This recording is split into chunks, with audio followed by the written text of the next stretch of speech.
ඔන්න ඉතින් මේ මනම් පේරි ගැන නැත්තම් කුඩු ගැන නැත්තම් අයිස් ගැන හැමෝම මේ දවස්වල මේ මොකද වෙන්නේ මොනවද අලුතෙන් මැවෙන නිවුස් කියලා බලාගෙන හිටියනේ.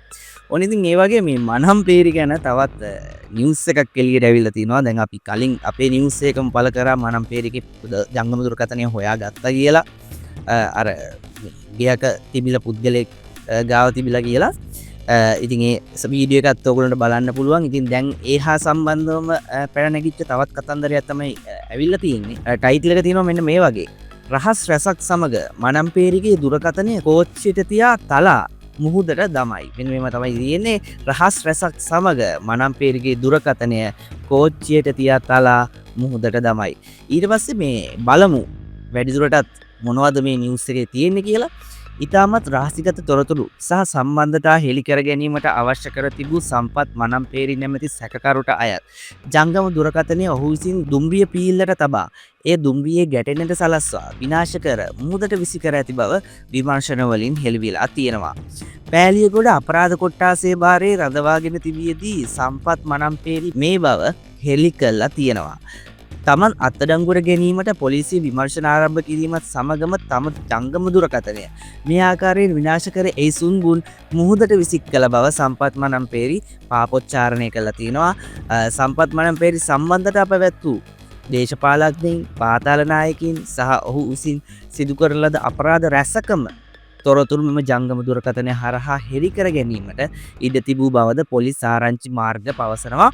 එහෙත් මෙසේ ජංගම දුරකථනය ඔහු විසින් විනාශ කර දැමීම විමර්ශනවලට ඉදිරියට කරගෙන යාම විශාල පාඩුවක් බවද පොලිසිය වැඩිදුරටත් පවසලා තියෙනවා. පාතාල නායකයින් වන කෙහෙල්බද්දර පද්මේ, බැකෝ සමන් ඇතුළු පාතාල මැරයන් සමග සමීප සමගතා පවත්වමින් දකුණු පළාතේ අයිස් මත්ද්‍රව්‍ය නිෂ්පාදනය කිරීමේ කර්මාන්ත ශාලාවක් ඉදිකිරීමට මැදිහත් වීම ඇතුළු අපරාධ රැසක් සම්බන්ධයෙන් සම්පත් මනම්පේරිට එරෙහිව චෝදනා එල්ල වෙලා තියෙනවා. ඇත්තම කිව්වොත් දැන් මේ දුරකථනය හමු වෙනවා කියනවා ආයි නෑලු. දැන් මේගොල්ලෝ මේ සම්පත් මනම්පේරි මේ පරේෂණ වෙනම පැත්තකට හරවන්න දුරකථනය නෑ කියලා කියනවත් දන්නෙත් නෑ.